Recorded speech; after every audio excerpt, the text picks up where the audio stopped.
Hello students, in this video we are going to solve complete new CBSE sample paper released by CBSE।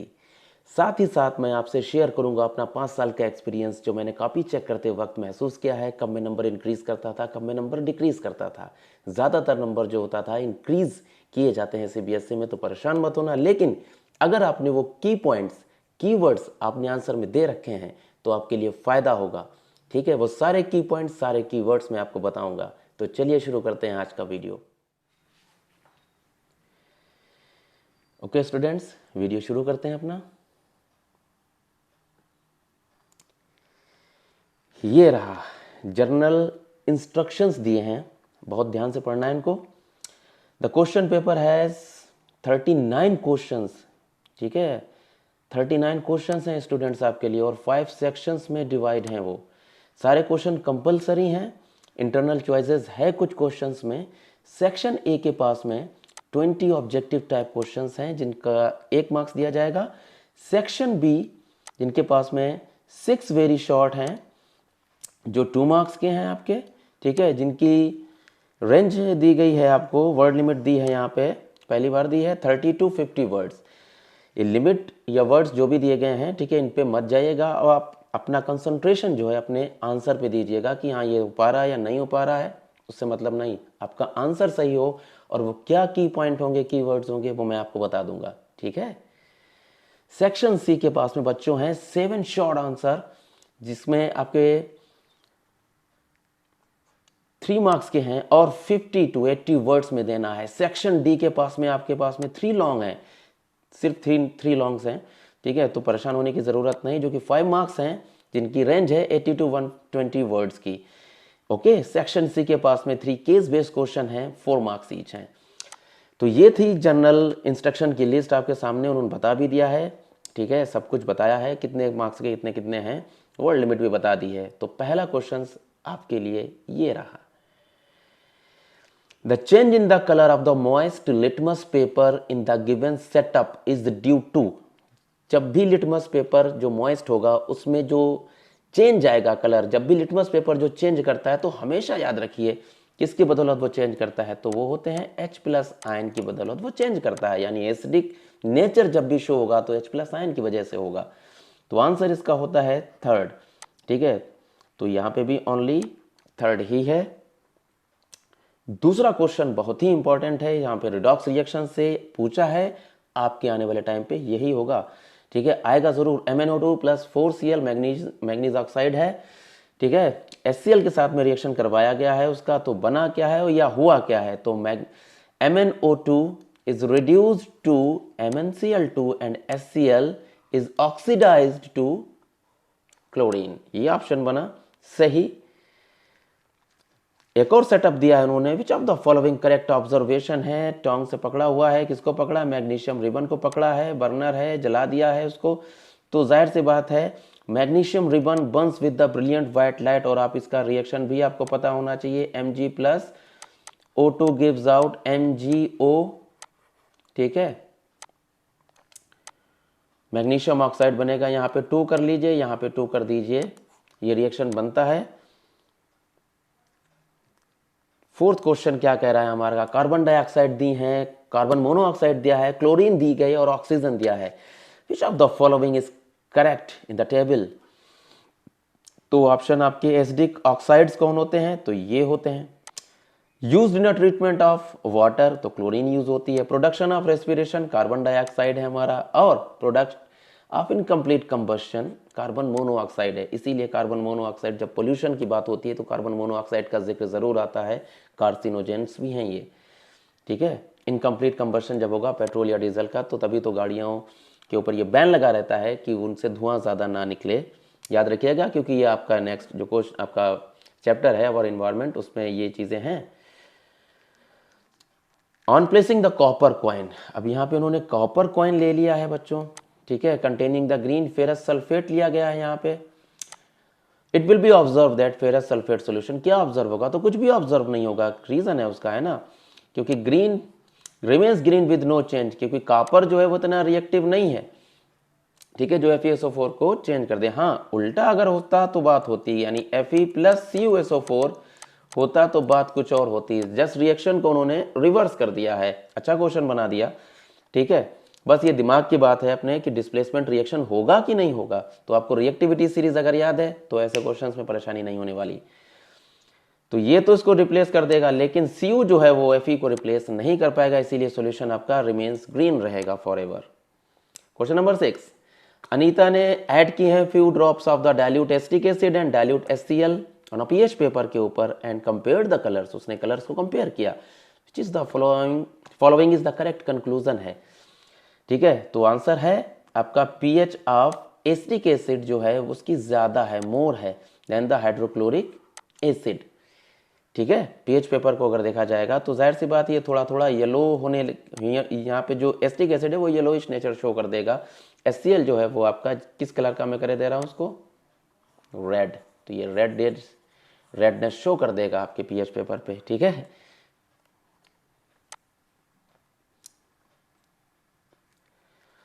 Formula of the 4 organic compounds दिया गया है, उसमें से choose करवाया है correct option. तो यहाँ पे हो रहा है आपका hydrogenation, addition of hydrogen in the presence of catalyst a change into the C. जाहिर सी बात है ये है हमारी एथीन, ठीक है, जो कि चेंज हो जाएगी हमारी इथेन में। CH2 double bond CH2, CH3 single bond CH3।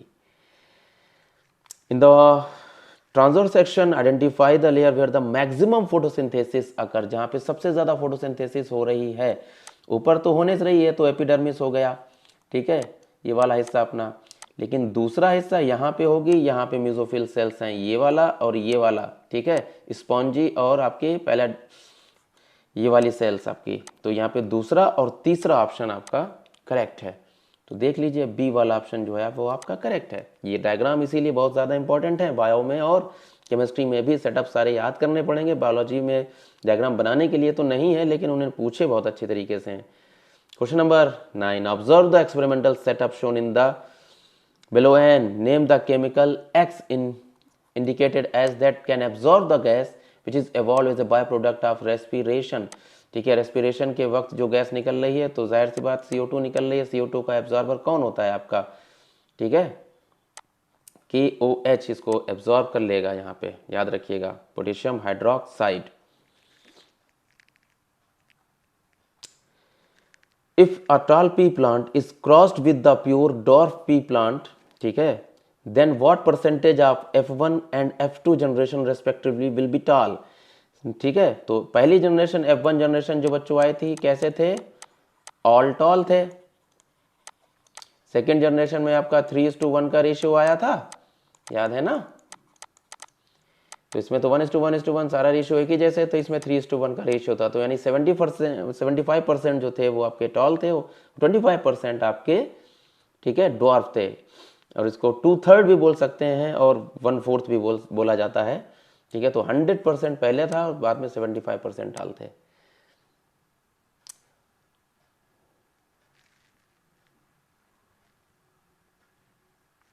Observe the figures, 3 figures को दिया इन्होंने। Which of the following depicts the tropic movement, इसमें अप्रोप्रिएटली सही से बताया है इन्होंने, ठीक है, कि कौन सा सही है।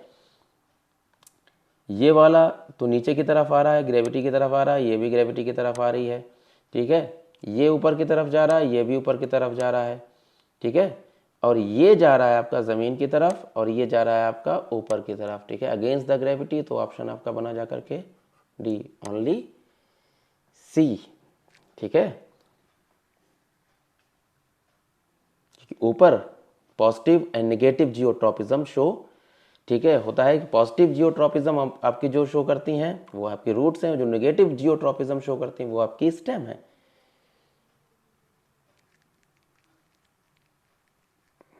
आगे आते हैं। The diagram shown below depicts the pollination, choose the correct option maximum variation का। जहां पे सबसे ज्यादा बच्चों वेरिएशन हुआ है, चेंजेस कलर होंगे या चेंजेस कोई भी कैरेक्टर्स होगा वो चेंज हो जाएगा, ठीक है। तो ये देखिए, अगर इसका सेल्फ पॉलिनेशन होगा तो कोई चेंजेस नहीं आएगा, ठीक है। ये भी सेल्फ पॉलिनेशन है, ये भी सेल्फ पॉलिनेशन है, लेकिन ठीक है, इधर से इधर आ रहा है एक में और इधर से इधर जा रहा है एक में। तो ऑप्शन बी सही है, ऑप्शन डी सही है, क्योंकि यहाँ पे 2 स्पीशीज यानी क्रॉस पॉलिनेशन और क्रॉस पॉलिनेशन क्या क्रिएट करता है, वेरिएशन, ठीक है। तो बी एंड डी कहाँ पे दिया गया है आपका, ये देखिए ये दिया।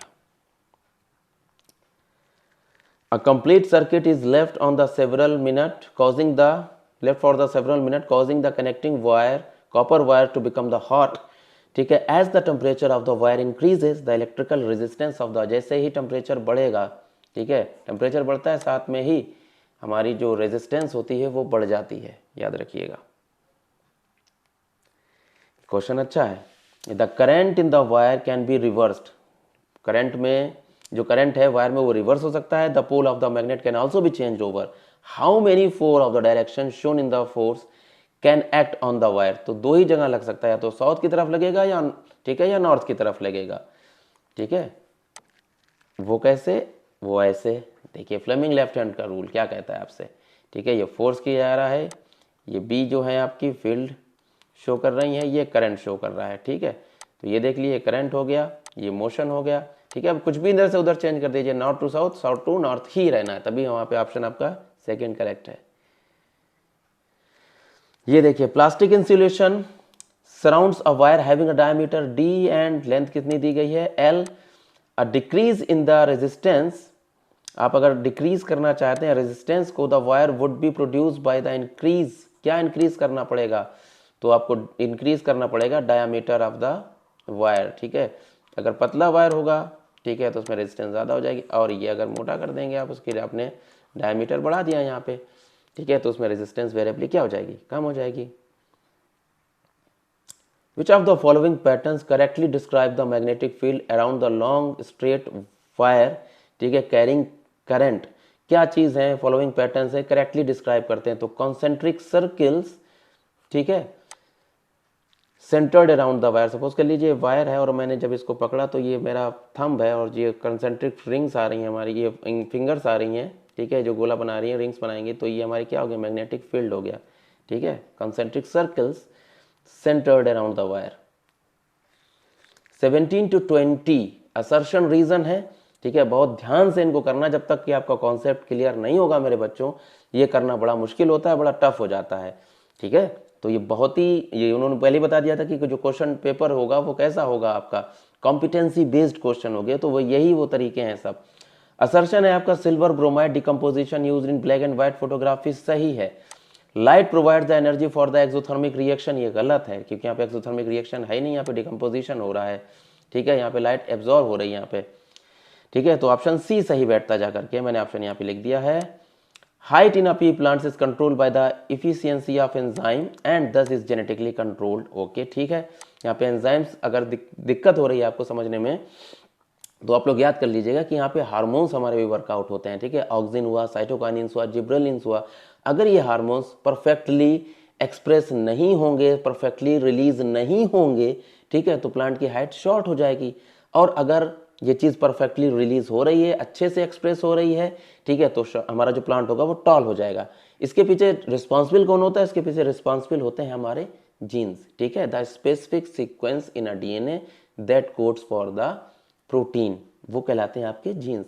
छोटी सी डीएनए सीक्वेंस, ठीक है, जो कि एक्सप्रेस होगी और वो पॉलीपेप्टाइड बनाए यानी प्रोटीन बनाए, और प्रोटीन आपके फेनोटाइप कैरेक्टर कंट्रोल कर देगी, ठीक।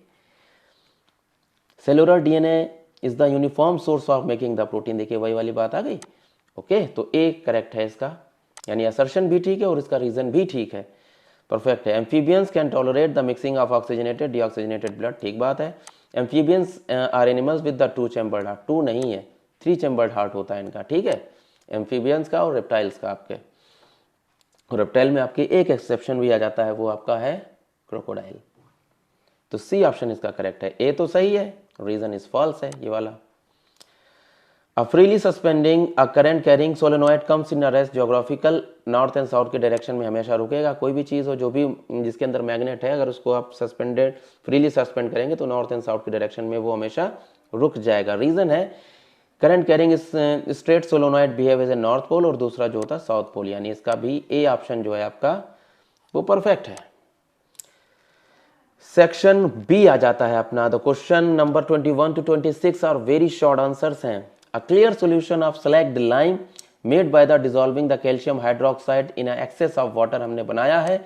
This solution is left expose to the air, ये हवा में मैंने इसको छोड़ दिया है। The solution slowly goes milky and faint white precipitate form, explain why the faint, ठीक है, white PPT is formed, support your answer with the help of chemical equation. Calcium hydroxide carbon dioxide के साथ में reaction करता है atmosphere में जो कि प्रेजेंट है, कैल्शियम कार्बोनेट, ठीक है, which the result and milkiness. अब देखिए यहाँ पे आप मिल्कीनेस भी लिख सकते हैं, व्हाइट पीपीटी भी लिख सकते हैं, फॉर्मेशन ऑफ कैल्शियम कार्बोनेट। अगर ये 3 कीवर्ड्स हुए बच्चों आपके तो आपका आंसर परफेक्ट हो जाएगा, ठीक है। अगर नहीं हुए इनमें से कोई भी तो आपका आंसर गलत होगा, लेकिन अगर आपने इक्वेशन सही लिखी है तो आपके नंबर कोई नहीं काटेगा, ये मेरी गारंटी है, ठीक है। क्योंकि मैं नंबर इक्वेशंस पे, बच्चा अगर इक्वेशन सही लिखी है और उसने थोड़ा बहुत लिखने में गड़बड़ी कर दी लेकिन इक्वेशन सही है और बैलेंस है, तो नंबर आपके कोई नहीं आपके से छीन सकता, ठीक है। मैं तो देता था और बाकी सभी देते थे वहां पे मार्क्स। कैल्शियम हाइड्रोक्साइड है, CO2 से रिएक्शन हुआ, CaCO3 बन गया है। और ये रिएक्शन अक्सर आपसे इस तरीके से भी क्वेश्चन पूछ देंगे कि ठीक है कि आपने अब जो है, ठीक है, व्हाइट वॉशिंग कर रहे हैं, दीवार को पोत रहे हैं, तो उसमें आपने चूना यूज़ किया है, स्लैक लाइम यूज़ किया है, तो थोड़ी देर के बाद में वो परफेक्टली 2-3 दिन के बाद आपको कलर दिखाई देता है या 1 दिन के बाद कलर दिखाई देता है, उसका रीज़न बताइए, तो आप तब भी यही आंसर उसका होगा जाकर के, ठीक है। उसका और भी दिया गया है, कीर्ति एडेड डाइल्यूट HCl, ठीक है, to 4 metals and recorded her observation. Copper के साथ में, ठीक है, आयरन के साथ में, मैग्नीशियम के साथ में और जिंक के साथ में, ठीक है। Select the correct observation in the chemical equation for the reaction, ठीक है। इसमें से कौन सी ऑब्जर्वेशन होगी जो करेक्ट होगी, इनमें से आप कोई भी एक उठाएं, लेकिन यहाँ पे जो गड़बड़ी दिख रही है मुझे बच्चों वो ये है, यहाँ पे यस नहीं होगा, यहाँ पे हो जाएगा आपका नो, ठीक है। और यहाँ पे जो नो है वो यहाँ पे हो जाएगा आपका यस, हो जाता है, कोई बात नहीं, ठीक है। तो जाहिर सी बात है मैग्नीशियम आपका रिएक्टिव है, कॉपर आपका लीस्ट रिएक्टिव है, ठीक है। Fe प्लस HCl के साथ में रिएक्शन हुआ तो FeCl2 बन जाएगा, Zn plus HCl zinc chloride आपका बन जाएगा, हाइड्रोजन गैस रिलीज होगी, हाइड्रोजन गैस रिलीज होगी और मैग्नीशियम क्लोराइड भी तो बनता है भैया, यहाँ पे नो कैसे हो गया, कोई बात नहीं, Mg प्लस HCl डाइल्यूट से रिएक्शन होगा तो MgCl2 नहीं बनेगा, क्या बनेगा, ठीक है, और हाइड्रोजन गैस रिलीज होगी। No deduction for balancing states में, ठीक है, आप अगर बैलेंस नहीं भी करते हैं रिएक्शन तो आपके मार्क्स डिडक्ट नहीं होंगे, लेकिन मैं कहूंगा कि आप रिएक्शन हमेशा बैलेंस करके चलिए। 22 क्वेश्चन है आपके लिए, how is the mode of action in beating of the heart, ठीक है, डिफरेंट फ्रॉम रिफ्लेक्स एक्शन। बड़ा अच्छा क्वेश्चन बनाया है, गिव 4 एग्जांपल्स, ठीक है, आपको बताने हैं यार, 4 ऑप्शंस आपको बताने हैं। Beating of heart and reflex action में क्या फर्क है? फर्क हमेशा बेटा जो है आप लाइन ड्रॉ करके ही खींचें, मतलब लाइन बीच में बनाएंगे फिर फर्क लिखेंगे, ऐसा नहीं कि आपने एक साइड ये लिख दिया नीचे लिख दिया। नंबर तो मिल जाते हैं लेकिन अगर चाहे एग्जामिनर तो नंबर आपके कट कर देगा, क्योंकि वहां पे डिफरेंसेस पूछा गया। इनवॉलेंट्री एक्शंस हैं, ठीक है, which are not control by our will, ये हमारी विल से कंट्रोल नहीं होते, ठीक है। ये हमारे रिफ्लेक्स एक्शन है और sudden action in response to something, ये हमेशा होता रहेगा, ये कभी कभी होगा। They do not need any kind of stimulus, हमारे हार्ट को धड़कने लिए किसी स्टिमुलस की जरूरत नहीं होती, लेकिन रिफ्लेक्स एक्शन करने के लिए आपको जरूरत होती, लाइक दैट, ऐसे। तो यहाँ पे जो चीज चुभी, मेरे पेन चुभा, ठीक है, तो मैंने रिफ्लेक्स एक्शन किया, तो ठीक है, यहाँ पे स्टिमुलस रिक्वायर था, ठीक है। These actions are regulated by the brain, हमारा हार्ट की बीटिंग को कंट्रोल करता है आपका hand brain. These action are regulated by the spinal cord. They do not involve the skeletal muscle, यहाँ पे कोई भी स्केलेटल मसल्स की जरूरत नहीं पड़ती, लेकिन जब मैंने ये पेन जो चुभाया था आपने, तो यहाँ पे जो हमारी मसल्स हैं उन्होंने टेक पार्ट किया था। They do take part in the to perform the reflex action, यानी हमारे जो स्केलेटल मसल्स होते हैं they take part. These actions are perform throughout, ठीक है, वंस लाइफ, किसी की जिंदगी में लगातार चलते रहते हैं। These actions are produce in response to an event of emergency, emergency जब आएगी तभी ये होते हैं। दिस एक्शन में भी क्विक और स्लो, ठीक है, the reflex action are always quick, हमारा दिल की धड़कन कभी कभी स्लो भी हो जाएगी, कभी कभी बढ़ भी जाएगी। जब हम दौड़ेंगे, जब कोई डर जाएंगे, ठीक है, फ्राइटेंड कंडीशन आएगी, तब दिल की धड़कन हमारी बढ़ जाती है, ठीक है। तो एक्शन स्लो भी हो सकते हैं, जब हम सोएंगे तो हमारा हार्ट बीट जो का स्लो डाउन हो जाता है, क्योंकि मेटाबॉलिक रेट हमारी बॉडी का स्लो हो जाता है, ये हमेशा तेज होते हैं। बहुत ही अच्छा क्वेश्चन है, ऐसे क्वेश्चन, ठीक है, आने की पूरे चांसेस हैं, पूरी संभावना है। Patient who have whose gall bladder are removed and are recommended to eat less oily food. ठीक है, सपोज कर लीजिए कि कोई एक पेशेंट है या कोई बंदा है जिसका गॉल ब्लेडर निकाल दिया गया है, लेकिन ये क्वेश्चन पता कहाँ से उठाया उन्होंने वो डायग्राम जो बनाया अपना, ठीक है, वहां से उठाया। वहां पे लिखा है बाइल, जो बाइल जूस जो होता है यानी गॉल ब्लेडर लिखा है, वहां पे नीचे लिखा है स्टोर्स बाइल। ठीक है, जहाँ पे लिखा है स्टोर्स बाइल, वो चीज़ याद रखिएगा। नहीं होगा तो मैं इस इमेज में दिखा दूंगा आपको कि यहाँ पे देख लीजिएगा, जो इमेज आ रही है आपके पास में, ठीक है, यहाँ पे देखिएगा, वो वहाँ से क्वेश्चन उन्होंने पिकअप किया हुआ है। अच्छा क्वेश्चन है। मैंने कहा था कि शुरुआत में कि क्या इंपॉर्टेंट है बायोलॉजी में, इंपॉर्टेंट है उसके डायग्राम, वहाँ से क्वेश्चन बहुत उठाते हैं। गॉल ब्लेडर स्टोर्स करता है आपका बाइल, और बाइल का क्या वर्क होता है। ठीक है, अब देखिए यहाँ पे इमल्सिफिकेशन आपके लिए कीवर्ड हो गया बेटा। ठीक है, of fats will be negligible, या अफेक्टेड हो जाएगी या लेस हो जाएगी। ठीक है, emulsification in the absence of stored bile. ठीक है, इमल्सिफिकेशन ऑफ फैट, ठीक है, अफेक्ट हो जाएगी बहुत ज़्यादा। ठीक है, thus the fat digestion will be slow, जो फैट डाइजेशन होगा वो स्लो हो जाएगा। Hence there is a such a diet or restrictions लगा देते हैं डॉक्टर कि आप तला भुना ऑयली खाना नहीं खाएंगे, ज़्यादा नहीं खाएंगे, क्योंकि उसको बाइल जो होता है कॉन्सेंट्रेट होता है गॉल ब्लेडर में, कॉन्सेंट्रेटेड चीज़ जो होती है वो एफिशिएंटली वर्कआउट हो पाएगी। जब बाइल ही हमारा कॉन्सेंट्रेट नहीं होगा, डाइल्यूटेड फॉर्म में जाता रहेगा, तो वो हमारा एफिशिएंटली वर्कआउट नहीं कर पाएगा फैट के ऊपर। ठीक है, ये पूछा है। Name the substance other than the water that are reabsorbed during the urine formation. What are the two parameters that decide the amount of water that is reabsorbed in the kidney? बहुत ही अच्छा question है ये, और बहुत ही difficult question है। जिसने अंदर से नहीं पढ़ा होगा वो कर नहीं सकता है। देखिए, ग्लूकोज, अमीनो एसिड, साल्ट वगैरह जितने भी चीज़ें हैं, ठीक है, वो दोबारा से मैंने वीडियो बनाया है। ठीक है, पूरा का पूरा एक्सक्रीशन, ठीक है, लिंक में आ रहा होगा नीचे आपका। ठीक है, डिस्क्रिप्शन में वीडियो का लिंक भी है आपके पास में, आप देख सकते हैं वहाँ पे पूरे कीवर्ड्स मैंने बताया कि glucose, amino acid and salt को दोबारा से रीएब्जॉर्ब कर लिया जाता है। Selectively reabsorb in the process is called reabsorption. ठीक है, the urine flows along the tube. The amount of water reabsorb किसके ऊपर डिपेंड करता है कि how much water there is in the body. ये आपका कीवर्ड हो गया कि कितना पानी हमारी बॉडी में बचा हुआ है। ठीक है, 0.5 मार्क्स का ये। And how much dissolve waste and there is to be excreted. आप अपने लफ्जों में भी लिख सकते हैं कि how much waste is remain in the body. ठीक है, जितना हमारा वेस्ट बचा होगा उसके हिसाब से हमारा यूरिन फॉर्मेशन होगा, और जितना हमारे अंदर पानी होगा उसके हिसाब से हमारा यूरिन फॉर्मेशन होगा। अगर ये दोनों चीज़ें कम है तो कम होगा, अगर ये दोनों चीज़ें ज़्यादा है तो ये ज़्यादा होगा। तो ये दो की फैक्टर्स होते हैं जिनके ऊपर हमारा यूरिन फॉर्मेशन डिपेंड करता है। समझ गए ना। तो लेकिन ये वाली चीज़ें आप लोग बहुत याद रखिए, रीअब्जॉर्प्शन बहुत पूछते हैं ये चीज़। ठीक है, तो अमीनो एसिड्स हैं, ग्लूकोज हैं, साल्ट्स हैं, ये दोबारा से रीअब्जॉर्ब कर लिए जाते हैं हमारी बॉडी में, ताकि इनकी ज़रूरत हमें लगातार रहती है। 25 पे आ गए हैं। रेडिएशन दिया गया सन से, येलो में स्प्लिट हुआ है और ब्लू में स्प्लिट हुआ है। State the phenomena observe in the diagram and explain the reference. Diagram की मदद से बताइए कि two lights mentioned above will have the higher wavelength. इसमें से जो भी है किसकी हायर वेवलेंथ है।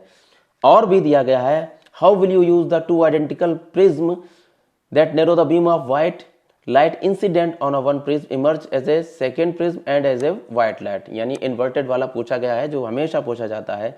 आंसर देख लीजिए क्या लिखना है आपको इसमें। ये देखिए, इसमें बोलेंगे आप सबसे पहला आंसर जो आपका कीवर्ड बना जाकर के dispersion, the splitting of white light into the 7 colours. ठीक है, थ्रू द प्रिज्म। ये मार्क्स 1 मार्क्स का हो गया। डिस्पर्जन और स्प्लिटिंग ऑफ व्हाइट लाइट मुझे चेक करना होता है। दूसरा पॉइंट होता है कि वेलोसिटी जो होती है किसी भी कलर की, ठीक है, डायरेक्टली प्रोपोर्शनल होती है उसकी वेवलेंथ के। ठीक है, the constant frequency. The yellow will have a longer wavelength. इसकी वेवलेंथ लॉन्ग होती है as compare to the blue. The velocity of yellow light is greater than the blue. Blue से ज्यादा होगी येलो। ठीक है, अब देख लीजिए यहाँ पे रेडियो वेव्स लॉन्गर वेवलेंथ के हैं, माइक्रोवेव्स हैं, फिर इंफ्रारेड हैं। ये आपका आया यहाँ पे विजिबल स्पेक्ट्रम यानी 7 कलर्स वाला हिस्सा। तो यहाँ से चलते आइए, रेड की और ज्यादा होती है, फिर और फिर ये रहा आपका येलो वाला हिस्सा। ठीक है, तो यहाँ पे भी, ठीक है,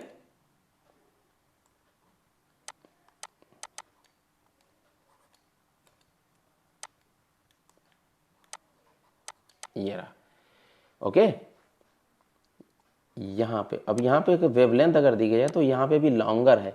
ठीक है, और ultraviolet X rays and gamma rays, तभी तो ये सब खतरनाक है हमारे लिए, क्योंकि इनमें देखिए शॉर्टर वेवलेंथ है, हाई एनर्जी है और देखिए high frequency and high energy है, तो ये हमारे लिए सबसे ज़्यादा डेंजरस हो जाती है हमारे टिश्यू के अंदर, ठीक है, अंदर जा सकती हैं और हमारे डीएनए को म्यूटेट कर सकती हैं। चीज़ भी याद रख लीजिएगा आप लोग। इधर वाली जो होती हैं वो हमारी लो फ्रिक्वेंसी, वो ज़्यादा हमें नुकसान नहीं पहुंचाती हैं। तो जो जितना ज़्यादा लॉन्गर वेवलेंथ का होगा उतना ही कम डेविएट होगा। पीछे देख लीजिए यहाँ पे, तो इसका में डेविएशन बहुत कम होगा, ठीक है। और जो सबसे ज़्यादा शॉर्टर वेवलेंथ का होगा वो जल्दी स्कैटर हो जाएगा। ये देखिए, ये ज़्यादा बेहतर है आपका। शॉर्टर वेवलेंथ है इधर से कि ब्लूइश बढ़ रहा है ना नेचर, ये ब्लू वाला इधर जा रहा है, की से दिखाया हमने, और ये इधर ये जा रहा है लॉन्गर, ठीक है। एंगल ऑफ डिफ्लेक्शन, अब जो अपना क्वेश्चन था पीछे वाला कि दो प्रिज्म को जोड़ करके दिखाइए कि व्हाइट लाइट कैसे एक तरीके से निकलती है, ठीक है। तो व्हाइट लाइट आपने यहाँ से जोड़ी, आपका रेड कलर बना एंड वॉयलेट आपका डिस्पर्स हुआ, फिर रेड कलर यहाँ से डिस्पर्स निकला जाकर के, फिर आपने इन्वर्टेड प्रिज्म रख दिया, ठीक है, एंड ये दोबारा से आपका मिल गया जा करके और व्हाइट लाइट बन गई। ये हमेशा आने वाला क्वेश्चन है, वो हमेशा ही आएगा, ठीक है। While the prism, first prism split the light in the 7 colours due to the different angle की वजह से उसने स्प्लिट करा, फिर आपने एंगल चेंज कर दिए, फिर उसने वो एक कर दिए, यूनाइट कर दिए, ठीक है। Combine the white light, combine to give the white light as emergent light. 1 marks का ये पूरे पॉइंट आपको लिखने होंगे, ठीक है। A lot of waste is generated in the neighborhood, बहुत ही हमारे पड़ोस में lots of generated हो रहा है, वेस्ट जनरेट हो रहा है। However, almost all it's biodegradable, लेकिन अच्छी बात ये है कि वो बायोडिग्रेडेबल है। What impact will it have on the environment और the human health? देखो पॉइंट ये है कि यहाँ पे कौन सा वेस्ट है हमारे पास, बायोडिग्रेडेबल है। बायोडिग्रेडेबल को कौन खत्म करता है, तो आपको पता होना चाहिए, आपके बैक्टीरिया और आपके फंगाई, दो चीजें खत्म करती हैं। लेकिन excess of generation of biodegradable waste can be harmful at decomposition is the slow process, ये कीवर्ड हो गया आपके लिए बच्चों।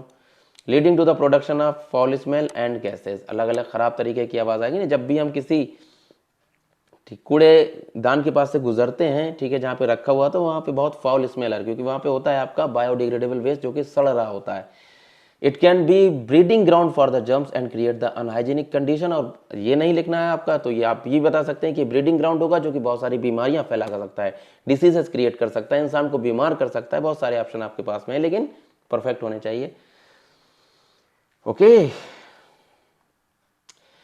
Thanks for watching. ये हुआ अपना फर्स्ट पार्ट, इसका सेकेंड पार्ट जल्दी अपलोड करने वाला हूं मैं, और जल्दी आप लोग हमारे वीडियो के साथ बने रहिए। ओके, जब तक के लिए खुदा हाफिज, अपना ख्याल रखिए। दूसरा पार्ट जल्दी आपको मिलेगा with complete answer, with complete keyword. Okay, bye bye, take care.